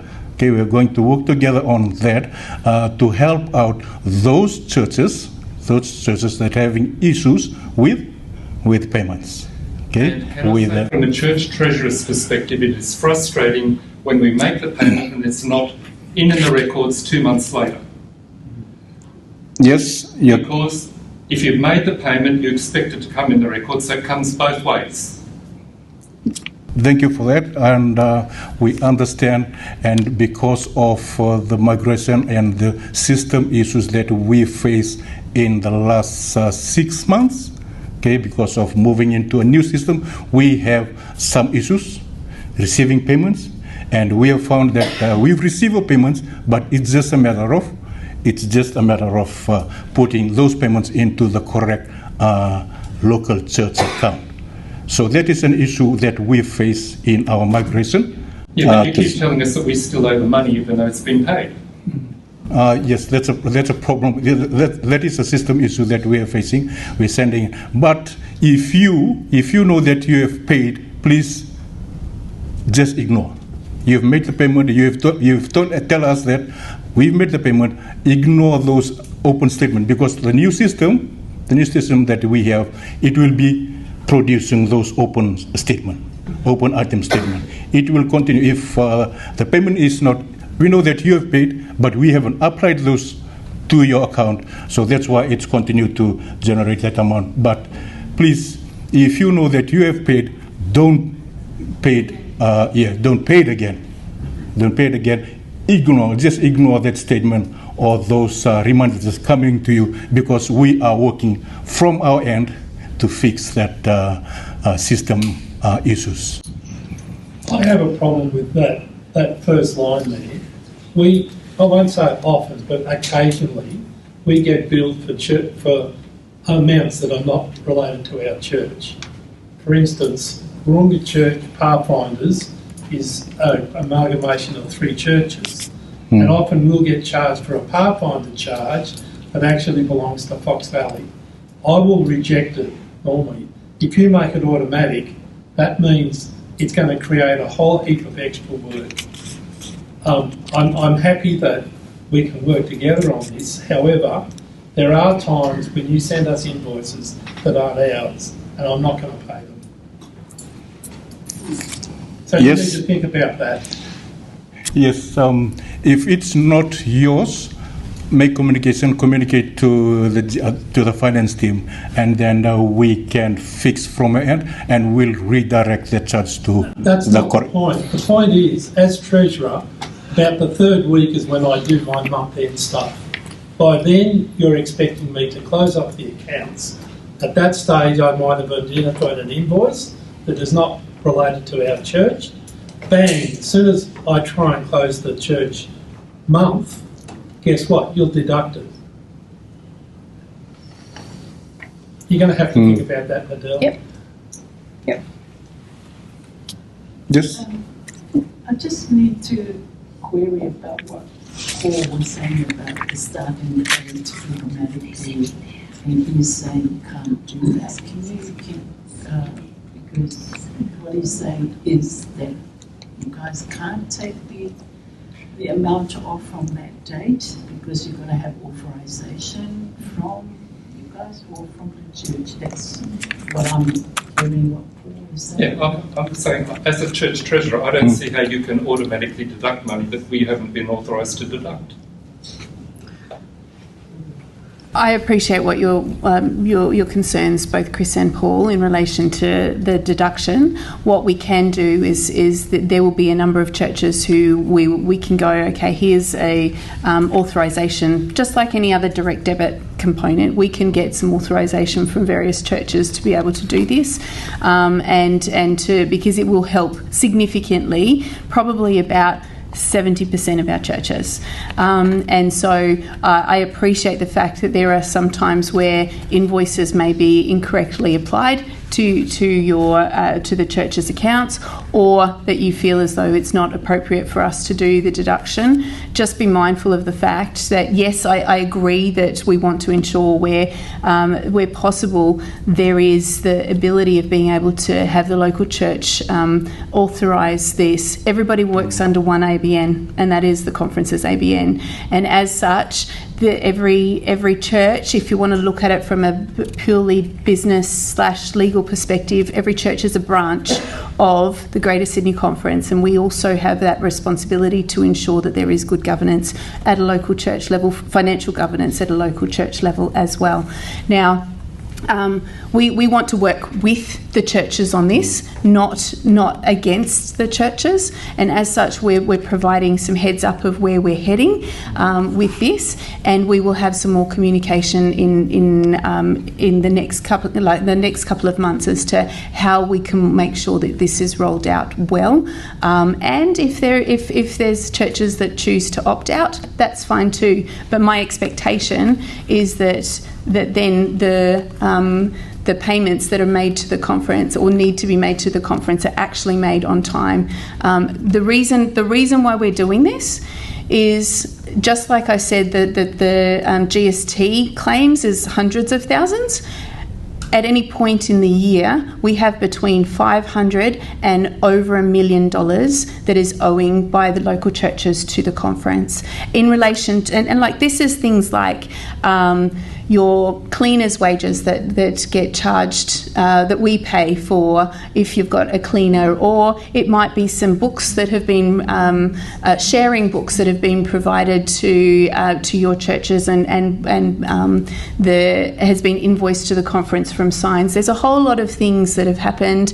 We wouldn't necessarily go down this track if everyone was doing the component of making sure that as part of the year-end processes, the invoices that are due to the conference were actually paid. Now, look, I understand that local churches, particularly around the time when you get your property insurance invoices, some of them can be really significant in size, and so there is no way that I will just say a blanket rule that we're deducting all of the insurances. We need to work with the churches on this to ensure that we can roll it out as best as possible with the authorisations that we do need to have in place. Ministerial, I think you were outside the room when I made the point there that the conference hasn't processed sometimes the payments that we make, and I keep getting bills for K-Church payments for months after it's already been paid. So, you're not going to be deducting at month extra, after month because you haven't processed it. Yep, that's correct. And we thank you for the patience in relation to rolling out a new finance system. And we are at a point where we're working on making sure our business as usual is schmick and top-notch before we do roll this out. And that's why it is at least 6 months away before we look at doing anything. But we will have more communication to the church treasurers. The only way you're going to know how much your true amount owing under K-Church is when you processed everything that has already been paid that hasn't been recorded though. That's correct, and that's what we're working towards. How accurate is that $1 million that's owing? There is some components of reconciliation that we have to do, but we're just working through end of year, and so there are hard stops that we do have to have where we have to make sure that all our reconciliations are done and accounted for. So I'm pretty confident that $1 million at the moment is actually very factual. 3 months ago, I wouldn't have been, because of the fact that we're still working on catching up. But we are at a point where we're doing our financial statements for December, and that they are accurate. And so now we're working on making sure that the last 3 months is caught up and is business as usual. And we will. There are ways that we're working on ensuring that there is better automation of transactions within the system. And this is one of those ones. Thank you. Yes, those are some of the benefits for the automated payments. Okay, it will the predictable cash flow, and as well it will reduce the manual work for treasurers, because we believe that some of the churches, they could not do the job making payments when treasurers are on leave, and as well that no more tracking of all emails or requesting the conference to send them invoices, all invoices from previous years, like 2 or 3 years ago. Yes, that's the next step. Please, during this 6 months period, before we are going to implement the change, want you please review the current account balances and also make plans for repayments, and please contact the finance team if you need installment plans for clearing those balances, and hopefully by 1st September 2026 we are ready to implement the new change. And the whole aim is not to burden the churches, and it is basically for us to work together and for us to move together and making sure that money from our donors and from members are used for mission purpose and as well for ministry. Thank you. David? Yes. Just a question on that automatic taking the money out. Yes. Is that going to ultimately be done without us really seeing the account? No. So we will get the You account. get the account first. So transparency is key in all of this. If there is no transparency, everyone gets upset. Okay. And so, yes. With that, receiving that account, do we then still have to process it ourselves through the system? Instead of, if you're going to automatically take it off, Yep. do we still have to put it into the system? So it does need to go into ACAS somehow. What we're looking at is there a way that we can make sure that we can upload those for you instead of like those invoices? But saying that, we do want to ensure that as treasurer of your local church that you have the ultimate control over what happens within your ACAS, your local church ACAS account. But is there a way that we can help that process? That is something that we're still in conversation with the people who run ACAS itself to determine whether there's a way we can do that easily. But there still is the requirement to ensure that the documentation is in ACAS. So whether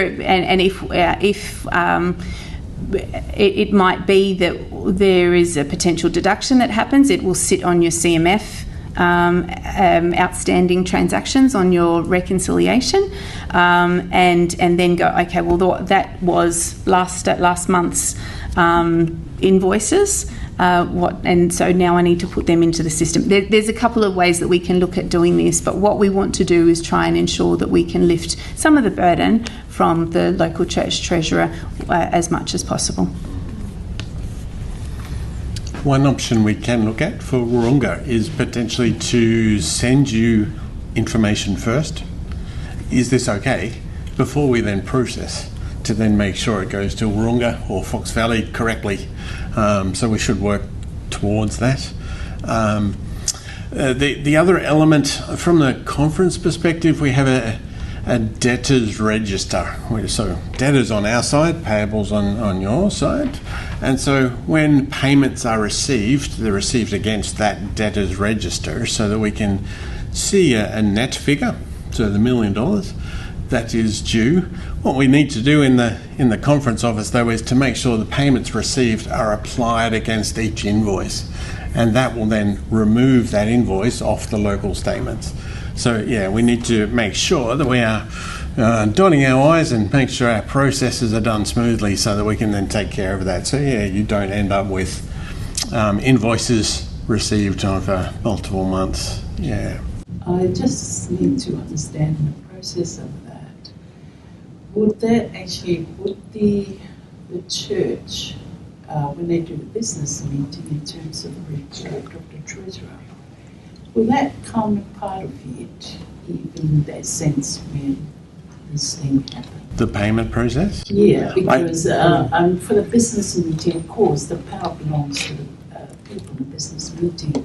So in case of something like that happen, as we talk about transparency here, would actually the church need to know that in terms of where these things happen. Yes, so in terms of what is the process to make sure that it's clear for everyone so that the local church knows what's happening as well as the conference, I agree totally. And so we will put together a document, a process flow document, I think, that needs to then be communicated to everyone before September so that everyone then knows this is what the process will look like moving forward. Yes. Yeah. And I guess from a conference perspective, though, we don't want to always just be charging out expenses in order to receive money, but we do actually want to give money for the benefit of the local church, and in particular when it comes to evangelism. And so this next section is to try and keep us focused on why we do what we do. We are a church because it's about bringing souls to Christ. And the discipleship wheel incorporates the 4 different areas, from ploughing the field all the way through to harvesting. We are in the business of discipleship, disciples making further disciples. And so the conference does have a budget set aside so that we can help you in the programs that you run. Sessions like today is about bringing awareness to ensure that each treasurer and pastor knows about that. And so there is 2.5% of tithe that is set aside in the budget in order to assist in your evangelism programs for the year. So there is a claim form associated to that. We just need to submit that. So if you are a treasurer, make sure the program is approved by your local board. Excuse me.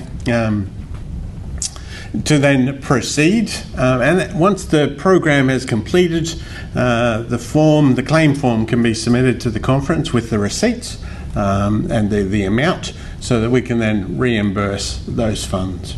Or a transaction listing in the system. So if you have saved, excuse me, bit of a cough. Yes, if you have saved invoices into the evangelism expense line in ACAS, then the invoices or receipts are already there. Thank you very much. And so we don't need to receive them via the email because they're already in ACAS. And so it's just submitting the claim form so that we can then process that for you and get the money back into your account. If you are part of or conducting the Natural Church Development Program or have a strategy for your church, when it comes to evangelism, there is an additional 1% funds available. And so a similar sort of process to apply for that as well. And so it's not in addition to the 2.5% becomes 3.5%. So there will be resources posted online, in order to then access that information. So yeah, we encourage each church to ensure that we don't lose sight of our purpose, our goal, which is all about mission. And so the conference is here in order to support the local churches in that respect. Yeah. Good afternoon. I'm Jayza, as known better as a Jayza Gisha. But it's Jayza, like Jason, Jayza. We just want to make sure you guys are doing the correct process of the collecting the cash at the church. So after the cash is collected by the deacons, the church will decide what time the money will be counted. The money needs to be counted for 2 people and not relatives. Please, not your wife or your son. It should be different people. So to make it clear for the church and for the members as well. Keep the cash in a secret place that no one can have access.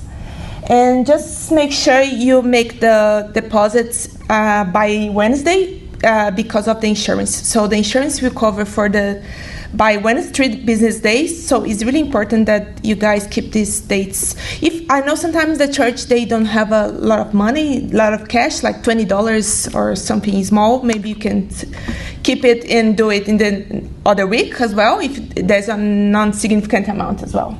Maybe it already happened with you guys when you do the deposit, and when you start your reconciliation and you check and see where's my money? The money is not there. It probably is because of the 6-digit numbers. You can see in the middle of the deposit book. So if you can highlight these numbers, or just make sure the teller in the bank, they keep the number. Otherwise, the money goes to the unidentified deposit account. So if it happens, just contact us and then we can transfer the money to your bank account. Just make sure the amount you are depositing is correct, because sometimes it doesn't match. And if the money is missing and you don't have the correct amount, it's going to be harder to find. We have a significant amount of money sitting in the outstanding, and there's no owner. So if you guys have, even if you guys run like in CitySurf or City to Serve. City to Serve, yeah. Usually the money goes to the unidentified account, and you guys need to contact me to transfer the money to the church account. We have good news about, you probably received the email from CMF a couple months ago about the fee. We should have in January $20 every deposit. So after a long conversation, the bank step up, so we won't have this fee anymore. But they ask us to keep minimal deposits. So I know some churches like to do a lot of deposits in the same day. I don't know why, but just one deposit per week is enough. You can put all together and just do one deposit per week. I got an email from CMF just this week, and sharing the news. This is a real answer to prayer, everybody, because the cost of these fees for not just our churches here in Greater Sydney Conference, but across Australia, was actually going to be in the vicinity of nearly $500,000 a year, and Westpac for the last few months, Westpac was not coming to the party, and so it is really just by the grace of God that we have this, that we don't have to continue doing anything further with needing to open other local church bank accounts. I'm going, oh my goodness, everybody's going to want to open a local church bank account. And even if it was, they say, oh, we'll go to Westpac and get it done, it was still going to be that your local church account would incur that fee as well, because we are at the moment, Greater Sydney just lumped in with institutional banking for CMF, or with CMF. And not every conference is like that, but for some reason Greater Sydney Conference has been for many years in that space. And so we are so grateful that we have been able to eliminate or have that fee eliminated. But as Jesus said, it's important that we do ensure that we can continue to just keep our deposits, our cash deposits, to a minimum as best as possible. Oh, this is the fun topic, this one. So in the Treasury space, there are 3 pillars that we spoke of to start with that are very important. Responsibility, integrity, and confidentiality, which is what I want to focus on for a couple of moments. If we lose the trust of people at church, then that is something that we can't restore, pretty much. And so confidentiality, especially in my book, is paramount. We do not talk to anyone else about tithes or offerings of a specific person. So no personal level details should be shared. And I discovered last week that apparently, after we talked about this, that privacy means different things to different people. Because I guess I'm in Australia, and so I have an Australian mindset. I was advised that in other countries, particularly in let's say the Europe space, that apparently it is normal for pastors and treasurers to tick off people's names and who is providing tithe and who isn't, and knock on doors to say, please explain if you haven't, which was very foreign to me. And so I guess I recognise that Australia is a multicultural space, but I would like to suggest that we follow the privacy guidelines in Australia as opposed to what happens elsewhere. And so, yes, in my book, in particular, no one knows anything when it comes to now. That got me in trouble last week, or in the hot seat last week as well, because there potentially are some situations where it's important when it comes to nominating positions within a local church. I guess my only concern is even through e-giving, a lot of donations are anonymous. And so if a pastor comes to me and says, is person A giving tithe, I can't always 100% say yes or no. And maybe that person gives tithes once a year, not every week or every month or every quarter, whatever. And so maybe they haven't done something for the last quarter, but they will because they're doing it in 6 months' time. So I cannot answer that question. And so my answer still to a pastor is, I'm sorry, I can't answer that question for you. So that might get me in the hot seat, but that's the view I'm taking. So yes, so privacy is key. So even if a pastor asks, I'm inclined to, and unless it's to do with a nominating committee and it's obvious, I'm inclined to say I can't 100% answer your question because I can't see all of the information. I think you can 100% of the time if a pastor came to me. Yeah. So it's none of your business. Right. No, Yes. I am actually serious about that. Yes. And if anyone did, I'd say, well, I'm not going to tell you. And I must say, I've never been asked that question from a pastor or anyone who's giving it, and that's great.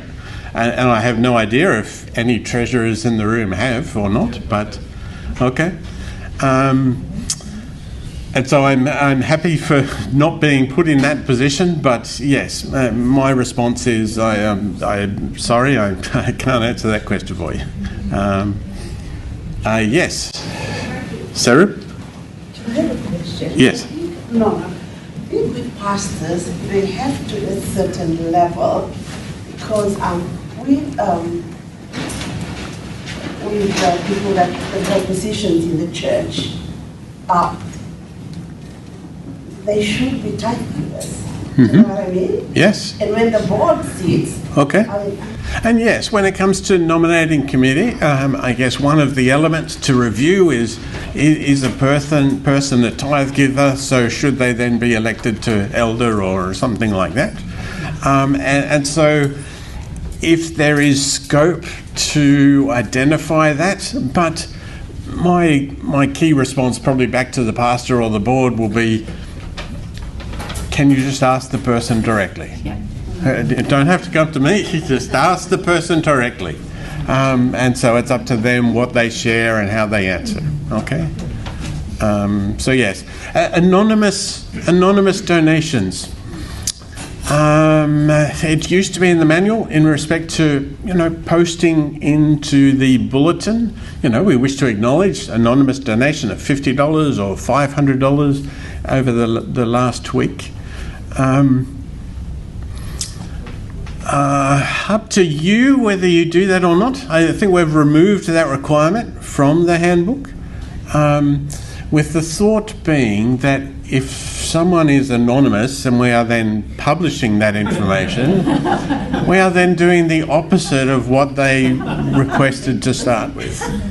And I use the example that if there is a building project that's happening at church and someone donates $5,000 anonymously, they want to do that because they want to contribute and help out, not because of any other reason. If you then publish that everywhere, even if you say anonymous $5,000, well, maybe not everyone can give that sort of amount, and so people start guessing who it is. Particularly if your church isn't very big. Yes, right. And so when there is the next project that comes along, people don't ask that person, but they stare at them to say, which is like, so to avoid all of that, anonymous is anonymous, yeah? So we shouldn't publish that, or we shouldn't promote it in any sort of way, yeah? Because that person, and if that was me, I would probably be inclined to not give again, because you've now offended me by publishing it all. And so double whammy, you know, it's probably not a good space to be in. So yes, we need to remember data privacy and people's privacy. Yeah, it's important for a reason, and so let's not say anything to anyone. Thank you.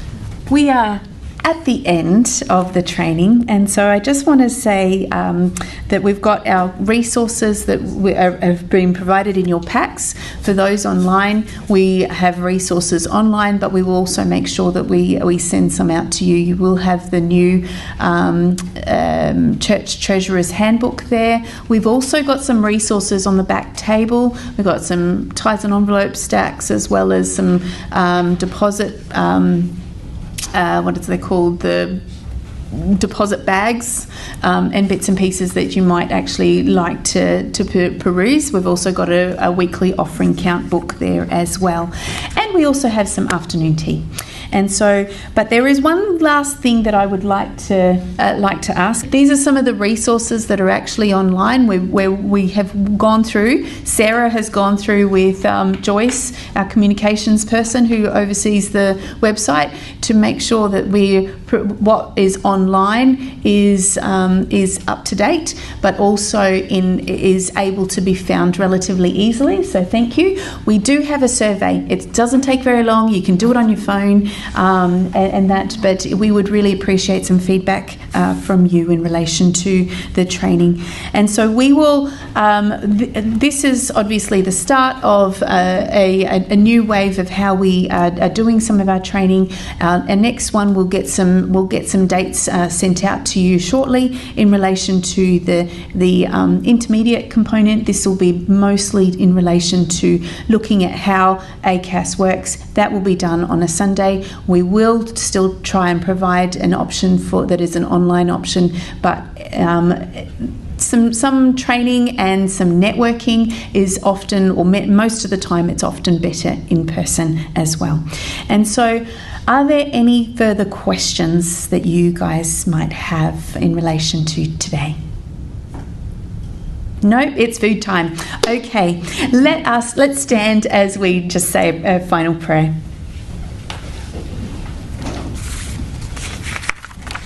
Lord Jesus, we just thank you so much that we've been able to come together today as local church treasurers and pastors.